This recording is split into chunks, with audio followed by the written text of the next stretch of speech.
भारत ने एक बार फिर पानी छोड़े जाने से मुताल्लिक आगाह कर दिया। पीडीएमए ने बताया है कि भारतीय हाई कमीशन ने पाकिस्तान को सैलाबी सूरत हाल से मुताल्लिक मालूमात फराहम की हैं। दरियाए सतलज में पानी के बहाव में मजीद इजाफा होगा।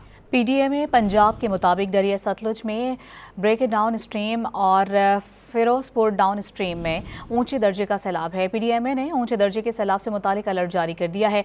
सिविल इंतजामिया, पाक फौज और दीगर मुताल्लिका महकमे अलर्ट हैं।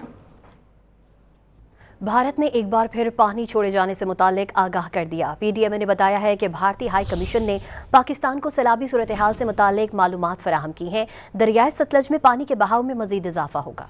पीडीएमए पंजाब के मुताबिक दरिया सतलुज में ब्रेक डाउन स्ट्रीम और फिरोजपुर डाउन स्ट्रीम में ऊंचे दर्जे का सैलाब है। पीडीएमए ने ऊंचे दर्जे के सैलाब से मुताल्लिक अलर्ट जारी कर दिया है। सिविल इंतजामिया, पाक फौज और दीगर मुताल्लिका महकमे अलर्ट हैं।